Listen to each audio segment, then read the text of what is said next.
Piping ஹாட்டில் இருக்குது sir. Piping hot நல்லா முறுமுறுன்னு இருக்குது.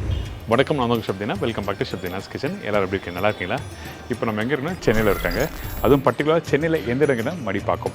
இன்றைக்கி நம்ம என்ன ரெசிபி பார்க்க போகிறோம் கேட்டிங்கன்னா தட்டை வந்து யூனிவர்சலில் எல்லாருமே விருப்பப்படாத நபரே கிடையாது. அது மாதிரி வந்து ஆல்மோஸ்ட் எல்லா பப்ளிக்கும் வந்து தட்டைங்கிறது ரொம்ப விருப்பமான ஒரு சமாச்சாரம் இருக்குது.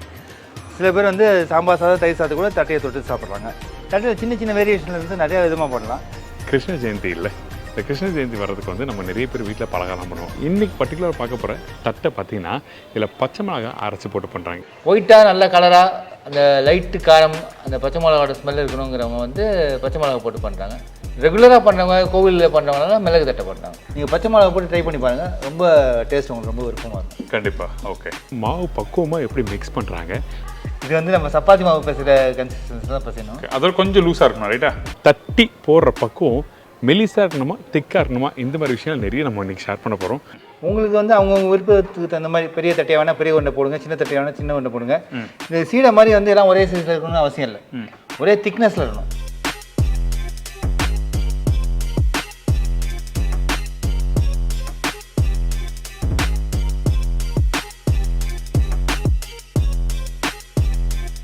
தட்டை பெரும்பாலும் வந்து நம்ம வீட்டில் எந்த ஒரு சாப்பாடு சாப்பிட்டாலும் ரொம்ப எல்லாருக்கும் பிடிக்கும் தொட்டு சாப்பிட்றதுக்கு.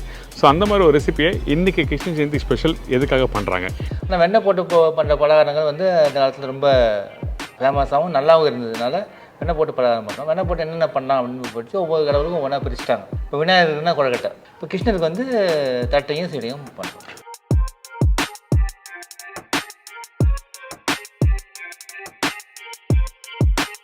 இந்த ரெசிபி நம்மளுக்கு சொல்லித்தரப்போகிறவங்க யார் கேட்டால் திரு சிவராம் சார் தான் சொல்லித்தரப்போறாரு. இவரை பற்றி உங்களுக்கு எல்லாரும் தெரியும், பட் இருந்தாலும் இந்த இடத்துல சொல்கிறேன். 4வது தலைமுறையாக வந்து இந்த பலகாரம் நிறைய பண்ணிட்டு வராங்க. இவங்க கூட சேர்ந்து டைப் பண்ணி பண்ணுறவங்க யார் கேட்டால் திரு ஆனந்த் கமலம்ஸ்னு சொல்லி வச்சுருக்காங்கல்ல. ஸோ இவங்க 2 பேரும் மீட் பண்ணிவிட்டு அதுக்கப்புறம் இந்த ரெசிபி எப்படி ரெடி பண்ணுறான்னு சொல்லி கேட்டுங்களா. கிருஷ்ண ஜெயந்தி வருதுன்றதுனால இப்போ பலகாரங்கள்லாம் நம்ம பண்ண ஆரம்பிக்கிறோம். கிருஷ்ண ஜெயந்திக்கு இதில் வந்து ஸ்பெஷலைஸ்டாக பார்த்தீங்கன்னாக்க தட்டை பண்ணுறோம். ஏற்கனவே நம்ம நிறைய ரெசிபி பண்ணியிருக்கோம். ஜாங்கிரியில் ஆரம்பித்து அதுக்கப்புறம் பாதுஷா, ரவா லட்டு, இப்போ வந்து தட்டையில் வந்து ஸ்பெஷலைஸ்டாக பார்த்தீங்கன்னா பச்சை மிளகாய் தட்டைன்னு சொல்லி நம்ம பண்ணுறோம். பச்சை மிளகாய் தட்டை ரொம்ப நிறைய இடத்துல கிடைக்காது. இப்போ நம்ம வந்து யூனிக்கான ஒரு ப்ராடக்ட் கொடுக்கணுன்றதுனால பச்சை மிளகாய் தட்டை நம்ம இந்த கிருஷ்ண ஜெயந்திக்கு பண்ணுறோம். அதை மக்கள் எல்லோரும் விரும்பி சாப்பிடுவாங்க. பச்சை மிளகாய் வந்து ஒரு ஹெல்த்தி ப்ராடக்ட்டும் கூட அது. அதனால் சிவராமன் சார் வந்து அதில் வந்து எக்ஸ்பர்ட்டு, பச்சை மிளகாய் தட்டை பண்ணுறதுல எக்ஸ்பர்ட்டு. இப்போ யாருக்காவது ஏதாவது ஆர்டர்ஸ் எடுக்கணும் அப்படின்னாக்க நீங்கள் எங்களை அப்ரோச் பண்ணலாம். கமலம்ஸ்ன்ற நம்பரில் கால் பண்ணலாம். என்னோடய நம்பர் வந்து 9840434233. இன்னொரு நம்பரும் சொல்கிறேன், 7397737370. மக்கள் எல்லாருக்கும் ரொம்ப நன்றி. கண்டினியூஸாக சப்போர்ட் பண்ணுறீங்க எல்லாருக்குமே. தேங்க்யூ. வணக்கம் சார். வணக்கம், எப்படி இருக்கீங்க? ரொம்ப நல்லா இருக்கேன். இப்போ நீங்கள் பண்ணுற இந்த தட்டை வந்து யாருக்கிட்ட கற்றுக்கிட்டீங்க? ஸோ எத்தனை வருஷமாக பண்ணுறாங்க? ஒரு 70 இயர்ஸாக நாங்கள் பண்ணிகிட்ருக்கோம். இந்த தட்டை பலகாரமே 70 இயர்ஸாக பண்ணிகிட்ருக்கோம். அந்த தட்டையும் அதில் ஒரு பலகாரம். நல்ல விஷயம் சார். இப்போது இந்த தட்டைக்கு தேவையான பொருட்கள் சொல்கிறீங்களா? மாவு அரிசி 1 கிலோ, கடலைப்பருப்பு 50 கிராம், அண்டு உளுத்த மாவு 50 கிராம், வெண்ணெய் 50 கிராம், பச்சை மிளகாய் 100 கிராம், உப்பு தேவையான அளவு, எள்ளு வந்து 1 டேபிள் ஸ்பூன், வெங்காயம் வந்து 1 டீஸ்பூன் போட்டுங்க, பொரிக்கிறதுக்கு எண்ணெய்.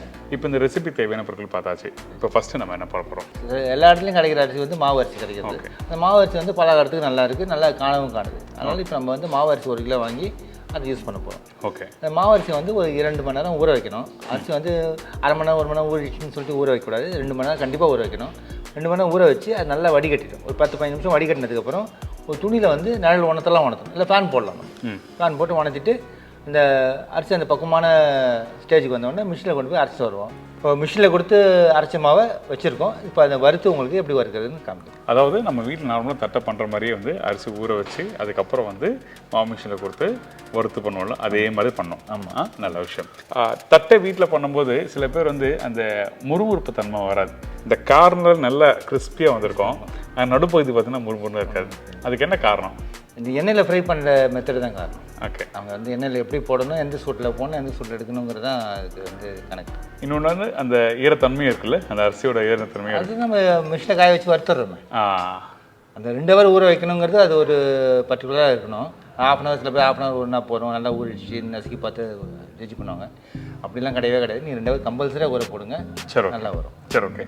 இப்போ அந்த மாதிரி அரைச்சி ரெடி பண்ணி வச்சிருக்க அரிசி மாவு தான் இந்த மாவு, ரைட்டா? இந்த மாவு பார்த்தீங்கன்னா நல்லா நைஸாக அரைச்சி வச்சிருக்க மாவு தான் இப்போ வறுக்க போகிறோம். ஸோ இந்த மாவை நம்ம வறுக்கிறோம். மிஷினை அரைச்சி வந்த மாவு, இந்த மாவு வந்து வறுக்க போகிறோம்.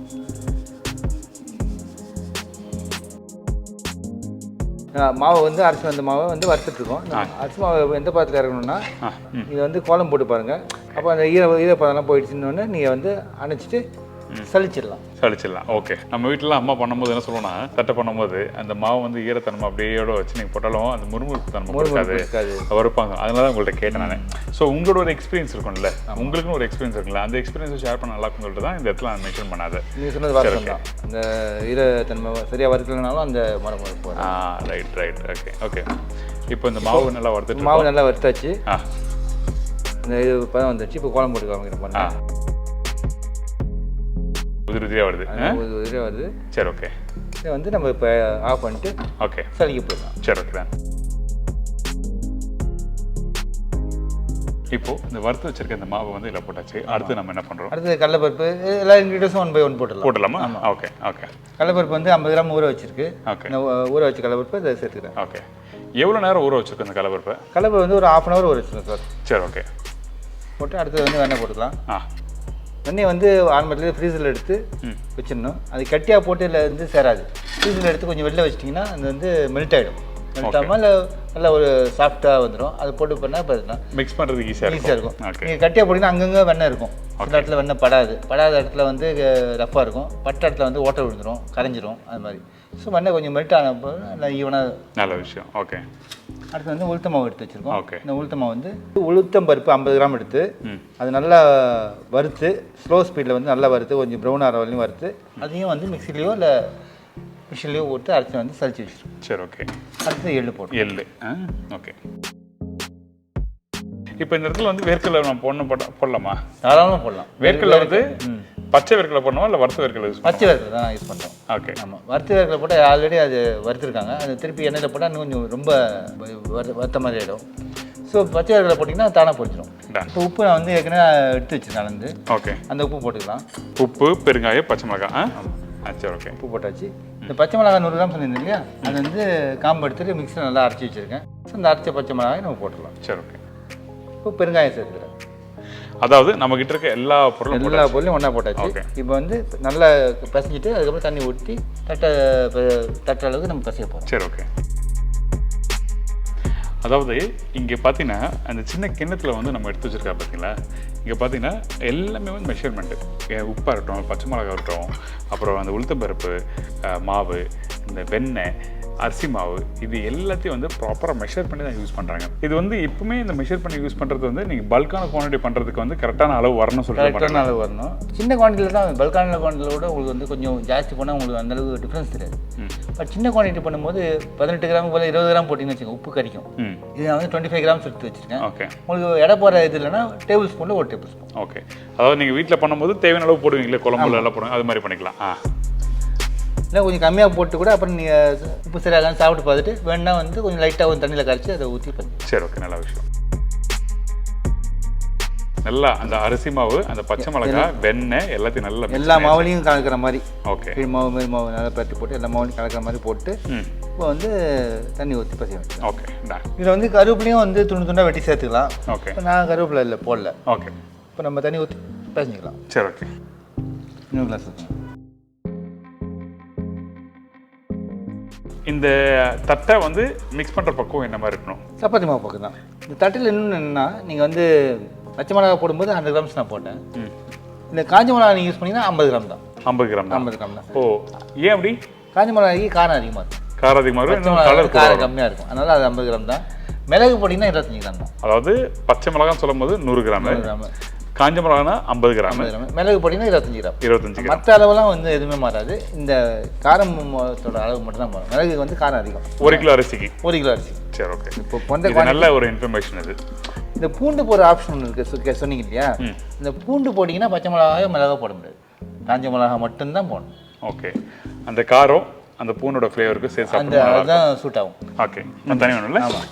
ஸோ ஓகே, இந்த மாவு மிக்ஸ் பண்ணிட்டு இருக்கோம். மிக்ஸ் பண்ணி முடிச்ச பிறகு உங்களுக்கு காமிக்கிறேன் என்ன மாதிரி பக்குவத்தில் கரெக்டாக மிக்ஸ் பண்ணியிருக்குன்னு சொல்லிட்டு.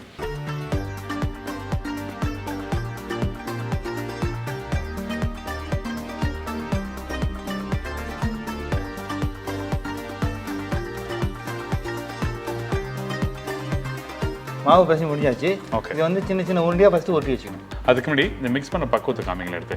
இது வந்து நம்ம சப்பாத்தி மாவு பிசைகிற கன்சிஸ்டன்சி தான் பிசையணும். கையில் எடுத்தீங்கன்னா ஒட்டவே இல்லை. ஒட்டாது. இப்போ அடுத்து நம்ம தட்டுறோமா? அடுத்து வந்து உருண்டை பிடிச்சி வச்சிடும். சரி. இருக்கிற எல்லா மாவையும் உருண்டை பிடிச்சி வச்சுட்டா தட்டுறது அப்புறம் வந்து எண்ணெய் வச்சுட்டு எண்ணெய் வச்சு கூட நம்ம தட்டி தரலாம். சரி.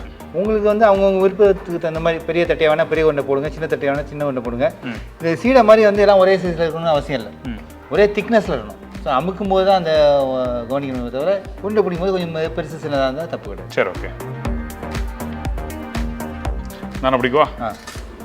எல்லா மாவும் உருண்டை பிடிச்சி வச்சுட்டா நம்ம வந்து இது பண்ணுவோம். ஓகே. ஈஸியாக இருக்கும் தட்டுறதுக்கு. ஆமாம். ஓகே.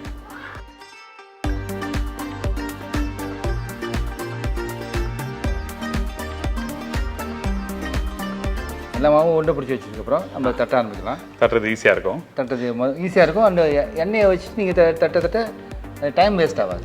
சரி. ஓகே. ஒரு 20-30 தட்டை செஞ்சு வச்சுட்டு நீங்கள் உள்ளே போடுறதுக்குள்ள அடுத்த பேட்ச் நீங்கள் ரெடி பண்ணி வச்சிடலாம். Okay, understood. அதுதான் உருண்டை பிடிக்கிறது தான் கொஞ்சம் டைம் கன்சியூமிங்.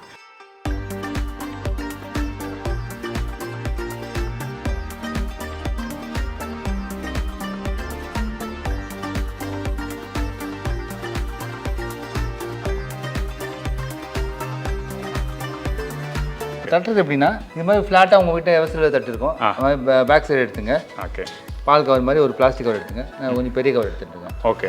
இந்த கவரில் இந்த உருண்டையை வச்சுட்டு இதுக்கு மேலே ஒரு சின்ன பிளாஸ்டிக் கவர் வச்சுட்டு ஒரு டவரா உங்கள் வீட்டில் இருக்கும், எல்லா வீட்லையும் டவரா இருக்கும். இந்த டவரா வந்து மேலே அழுத்துங்க. எவ்வளோ திக்னஸில் நீங்கள் பண்ணுறங்கிறது தான் இதில் முக்கியம். ஓகே. உருண்டை எவ்வளோ பெருசாக இருக்கா சின்னதாக இருக்காங்கல்ல, சின்ன உருண்டை பெரிய உருண்டை எல்லாத்தையும் ஒன்றாவே போடலாம், சின்ன தட்டை பெரிய தட்டை ஒன்றாவே போடலாம்.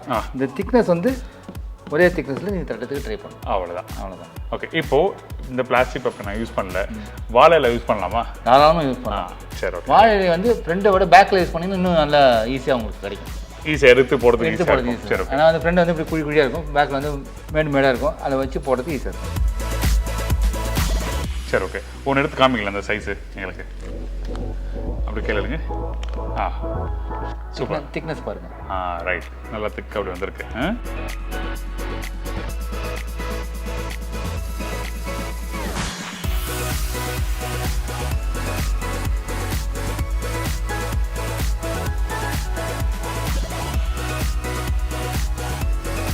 நீங்கள் இப்போ வந்து நிறைய பேருக்கு பண்ணுறீங்கல்ல? ஆமாங்க. ஒரு நாளைக்கு வந்து 2000-3000 பீஸ்லாம் பண்ணுறீங்க. அப்படி பண்ணும்போது இந்த மாதிரி ஒன்றா தட்டி தான் போடுவீங்களா இல்லை எப்படி? தட்டுறது ஒன்று தான் தட்டுவோம். ஆனால் போடும்போது நாங்கள் இது மாதிரி பிளேட்ஸ் வச்சுருக்கோம். முறுக்கு சுற்றுற பிளேட்டு நார்மலாக எல்லாருமே இந்த கை முறுக்கு சுற்றுறது மாதிரி பிளேட் வச்சுருப்பாங்க. இதில் நிறையா சைஸஸ் இருக்குது. உங்களுக்கு வந்து சின்ன சைஸ் காமிச்சிட்டுங்க. இந்த மாதிரி பிளேட்டு வந்து நீங்கள் கடையிலையும் உங்களுக்கு கிடைக்கும், வேணால் வாங்கிக்கலாம். இந்த தட்டை வந்து அடிக்கிடுவோம். இந்த தட்டி இந்த தட்டை அடிக்கும். இந்த தட்டோட எண்ணெயில் போட்டோம். ஒரு 4-5 தட்டு சேர்ந்தாப்புல கூட எண்ணெயில் இறக்கலாம். எண்ணெய் ஊற்றி வச்சுருக்கோம். ரீஃபைண்ட் ஆயில் நம்ம யூஸ் பண்ணுறோம். இப்போ இந்த தட்டுக்கு ரீஃபைண்ட் ஆயில் யூஸ் பண்ணுறோம். நீங்கள் தேங்காய் எண்ணெய் வேணால் தேங்காய் எண்ணெய் யூஸ் பண்ணிக்கலாம். இப்போ நம்ம ஸ்டார்ட் பண்ணலாம். சரி. ஓகே.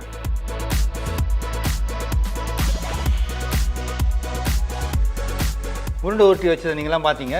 இப்போ வந்து நிறையா குவான்டிட்டியில் பண்ணதுக்கு இந்த தட்டில் தட்டுறது எப்படின்னு தட்டி தட்டில் எடுத்து வச்சுருக்கோம். ஓகே. ஸோ இந்த மாதிரி தான் நீங்கள் வந்து பல்காக பண்ணும்போது பெரிய பெரிய தட்டில் வச்சு ஒரு தட்டுக்கு ஒரு 100 தட்டை 50 தட்டை அது மாதிரி தட்டி வச்சுருப்போம்.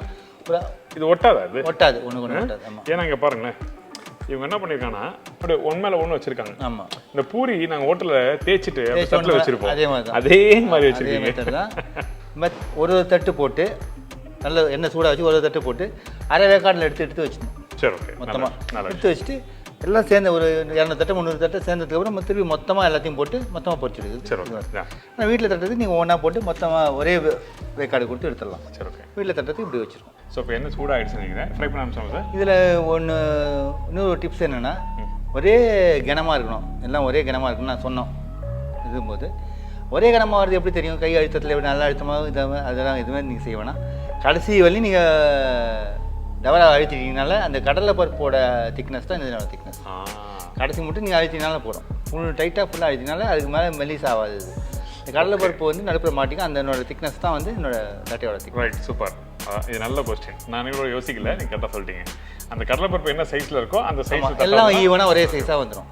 என்ன சூடாகிடுச்சு ஃப்ரை பண்ண சொல்லுமா? ஃப்ரை பண்ண. ஓகே. இப்போ வந்து வீட்டில் பண்ணதுக்கு ஒவ்வொன்றா போடுற மெத்தடில் காமிக்கிறேன். சரி. ஓகே. பாருங்கள், ஒவ்வொன்றா எடுத்து இப்படி போடலாம். இதோட ஆயில் கம்மியாக வச்சு நீங்கள் செய்யலாம். ஓகே.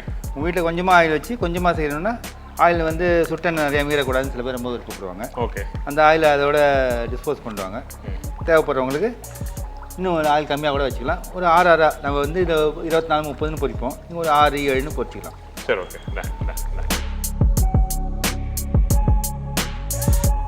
ஃபுல்லாக போட்டு முடிச்சதுக்கப்புறம் ஒரு 2 நிமிஷம் விட்டு நீங்கள் ஸ்லோ பண்ணிடலாம். ஓகே. இந்த தட்டை வந்து வேகணும். இப்போ வேகிறது வந்து கரெக்டான ஃப்ளேம் வச்சு ஃப்ரை பண்ணுறோம். ஆமாம், மீடியம் ஃப்ளேம். ஓகே. த்ரோட் வந்து மீடியம் ஃப்ளேமில் பண்ணலாம். சரி, ஓகே. இல்லை ஆரம்பத்தில் நல்ல சூடில் போட்டு அப்புறம் மீடியத்துக்கு வந்துடலாம். சரி, ஓகே. ஃப்ரை ஆகட்டும். அதுக்கப்புறம் வந்து நம்ம சாப்பிட்டு பார்த்து சொல்லலாம்.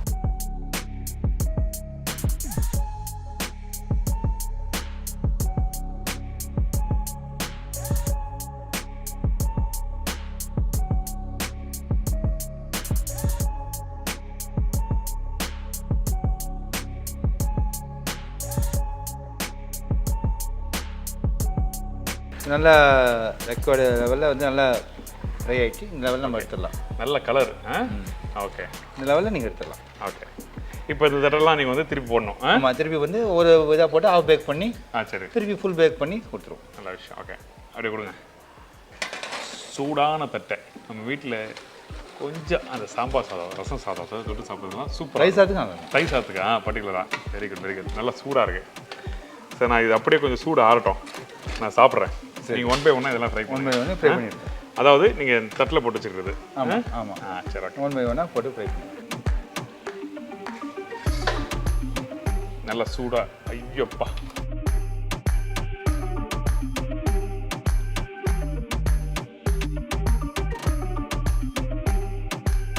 இப்போ இது வேக வேக தான் கொஞ்சம் மாறும்ல. ஆமாம், இது சாப்பிட்டு பார்த்தலாமா? தாராளமாக சாப்பிட்டு பார்த்து. அப்பா சூடு. பைப்பிங் ஹாட்டில் இருக்குது சார். பைப்பிங் ஹாட்டு நல்லா முறுமுறுன்னு இருக்குது. இந்த தட்டில் நான் சாப்பிடும் போது அந்த காரம் மைல்டாக தெரியுது. நல்லா இருக்குது. இந்த பச்சை மிளகாவோட டேஸ்ட் வந்து உங்களுக்கு டிஃப்ரெண்டாக இருக்குது. ஆமாம், மற்ற தட்டை கூட இந்த பச்சை மிளகா போட்டு பண்ணுற தட்டைக்கும் நிறைய வித்தியாசங்கள் இருக்குது. ரொம்ப சூப்பராக இருக்குது தட்டை. தேங்க்யூ. வெரி குட் தட்டை. நடுப்பகுதியில் வந்து முருகலாக வருமா இல்லை இந்த சாஃப்ட்னஸ் இருக்குமா அப்படின்னு சொல்லி நிறைய பேர் கேட்பீங்க. இன்றைக்கி நாங்கள் பண்ணியிருக்க இந்த மெத்தடை நீங்கள் கரெக்டாக ஃபாலோ பண்ணால் ஐம் ஷூர் டெஃபினட்டாக இன்றைக்கி பண்ணுற எல்லா தட்டையும் வந்து நல்லா முறுமுறுன்னு வரும். ரொம்ப ரொம்ப நன்றி சார் உங்களுக்கு. தேங்க்யூ. ரொம்ப சிம்பிள் ரெசிபி. ஆமாம், நீட்டாக அழகாக அந்த தட்டை எப்படி பண்ணோம், அதுக்கப்புறம் அந்த தட்டை அந்த மாவு மிக்ஸ் பண்ணும்போது எப்படி பண்ணணும்னு சொல்லிட்டு நீங்கள் சொல்லியிருக்கு. ரொம்ப நன்றி. அதே டைமில் நீங்களும் ஆனந்த் சாரும் சேர்ந்து நம்பர்லாம் கொடுத்துருக்கீங்க. டெஃபினட்டாக இந்த மாதிரி ரெசிபிக்கு யாரோ உங்களுக்கு கால் பண்ணால் கண்டிப்பாக நீங்கள் தரணும். நிச்சயமாக நாங்கள் நன்றி. தேங்க்யூ. இதே மாதிரி இன்னொரு நாள் இன்னொரு ஊரில் ஒரு புது ரெசிபி நினைக்கிறேன். நன்றி, வணக்கம். C bye bye, take care.